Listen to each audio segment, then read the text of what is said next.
Welcome to this week's episode of Insight. During this week's show, we're going to go over three topics.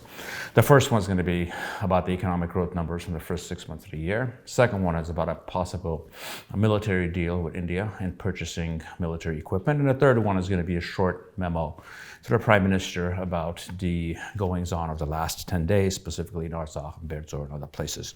Let's start off with this week's reports about the growth numbers for the sixth month of the year, and specifically for the month of June. In the month of June, Armenia recorded an 18.5% growth rate, which is obviously remarkable given what's going on in the world. For the first 6 months of the year, from January to June, the economic growth numbers were 11.8%, which is probably the highest in Europe. What this meant was manufacturing grew by 5.8%, construction by 12.7%, services by 26%, exports grew by 36%, imports grew by 46%, and foreign trade overall increased by 44%. Now let's move on to the numbers in the banking sector. In the first 6 months of the year, about $978 million were transferred into Armenia.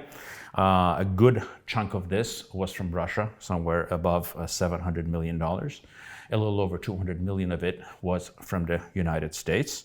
Obviously, all of this, especially the transfer of money, is greatly impacted by the goings-on with the large number of Russians coming here. But again, these are remarkably large numbers moving into the country. What we have here is essentially the very strange dichotomy that at a time where the country is going through serious geopolitical military issues, we have a remarkable economic growth situation. And it's very hard to put your finger on it. And I think the best way to understand this is not necessarily just in the dry statistical numbers. What we have here, what we could have here, is some underlying strengths that we haven't noticed, and they're sort of showing their hand. What we've had remarkable, fairly strong growth from 2017 on, except for the COVID war year. So this actually means that this economic growth started during the previous government, and it sort of has gone up and actually accelerated during this one. And I think part of it, this might be after 30 years of the new market system, we sort of have the Armenian mercantilist genes kicking in. And given the fact that the dead hand of the oligarchy and the feudal system that we have in rural areas has been taken away, this is just natural growth of people being active in taking care of their families and increasing their businesses without any due interference by anybody else. And anybody who lives here, you sort of see the remarkable level of economic activity or construction, anything from restaurants in the back of village houses to massive constructions for new IT firms that are setting up headquarters here. So in this midst of this very difficult times that we're living in, we actually have some remarkable economic developments going on in this country. Now we're going to move on to the second topic of the week, which is what appears to be the purchase of military equipment by the Ministry of Defense from the country of India. A defense team from the Republic of Armenia recently visited India to engage with their Indian counterparts. The group arrived with a shopping list in hand. While nothing is known about its contents, drones have been reported to have been included. Armenia has previously expressed interest in Indian military weapons. In 2020, it signed a $40 million contract with India to deliver 4 indigenously manufactured weapon locating radars. Swathi weapon locating radars can track multiple targets simultaneously, feeding the data to the artillery operator. In analyzing this and understanding this, there's a couple of things that were interesting to me. The first one is that the news of this was actually leaked by the Indian side or some person in the Indian defense sector, which is rather interesting. This was actually kept a secret by the Ministry of Defense in Armenia and the Armenian state, which, knowing how the state operates here and its general level of incompetence, is actually a sign of good governance. Let's move on to India itself. And I think there's a couple of important things, variances here with India. I think I've always stressed the importance of India for multiple reasons. First of all, I think they're a very natural ally for us, and an ally that frankly doesn't cause us problems with all the other primary partners here, because just like us, they have good relationship with most of the centers of power in the world. And they're the natural counterweight to an alliance that we have seen between Erdogan's Turkey, Pakistan, and Aliyevstan. So it's a very good counterbalance to that, and it's something that we should be taking advantage of. Other than that, obviously, anything that involves strengthening the country, the country's military capacities, is a good thing. And let me give you a perfect illustration of why that is the case. I would ask all of you to look at this image. What this image is a patch that's worn on the shoulder of Aliyev's soldiers surrounding Artsakh. And it is a picture of Enver Pasha, one of the three organizers of the Armenian genocide, and a quote from him that says, "Armenians, don't run, you'll die anyway, just exhausted."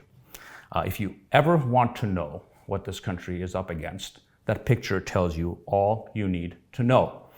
The only language that genocidal gangsters like Aliyev understand are those of strength and smashed heads, nothing else.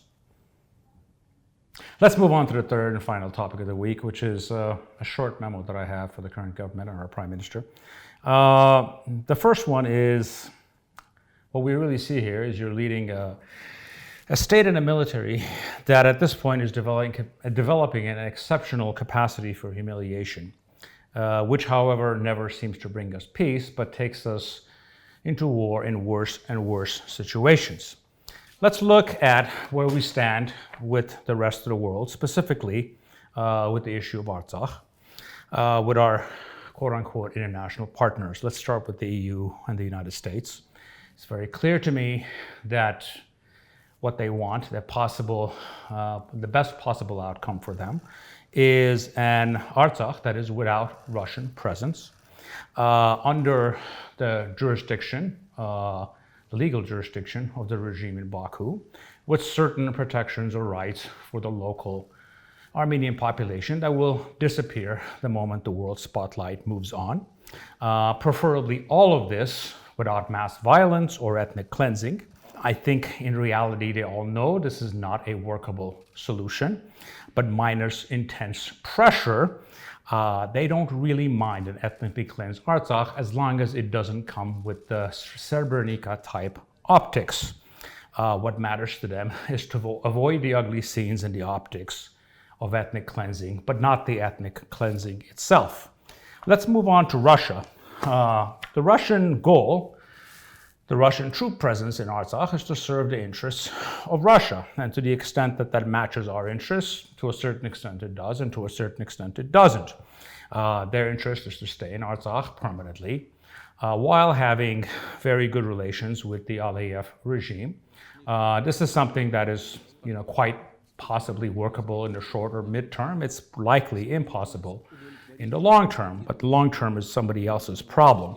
But for the Russian purposes, if in the current format, with one skirmish after another, the Azeris take this hill, depopulate this village, that is not a matter of great concern to them, as long as there are just enough Armenians there to justify their presence.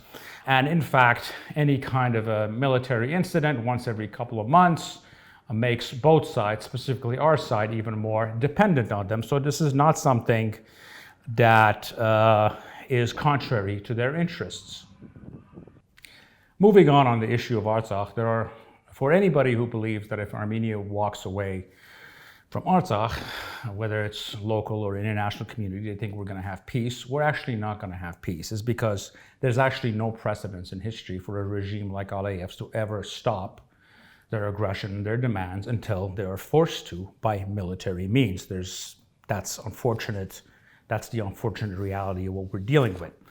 The Prime Minister is always talking about peace and how he's pursuing peace, and that's quite admirable. Obviously, peace is always better from war. Anybody who likes war is really out of their minds as far as what the world actually needs and what any side needs. War is almost always a destructive process without few good things coming out of it.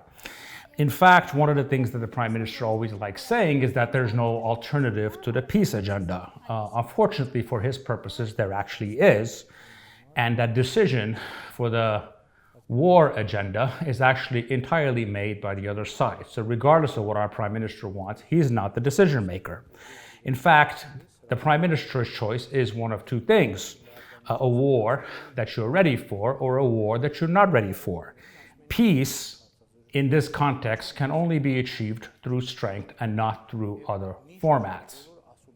In trying to make sense of all this, I think there's one thing that we need to understand very clearly.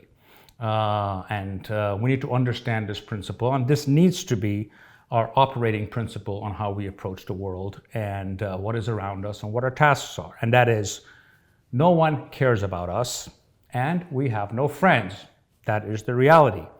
And the reason that no one cares about us is because no one respects the weak and no one likes beggars. And they never have and they never will. We change that equation, we change their attitudes. Moving on to giving advice to our Prime Minister as far as comes to dealing with this glorified gas station owner from Baku that you meet with periodically in the offices of the EU or the Kremlin. These are the things you need to understand about him. His primary agenda is regime survival and continuity, i.e. handing his regime over to his family so they can continue ruling the country for another 30, 40 years until whatever the end date is of the gas and oil era, which most likely will lead to some point of an end of his country. If war helps in that formula, he will be for war. If war threatens that formula, he will be for peace. Ultimately, fundamentally, he's a coward. He only will attack you when you're weak. You change that equation, and he is the type of person, he will always kiss the hand that he's too afraid to bite. In conclusion, Mr. Prime Minister, you and your government either build a garrison state in which every aspect of public policy, from education to science to economic development, is viewed through the prism of national security, or you and your government will be replaced by another government that is willing to do so. Thank you for joining me in this week's episode of Insights.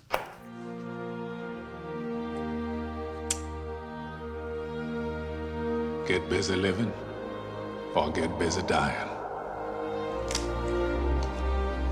That's goddamn right.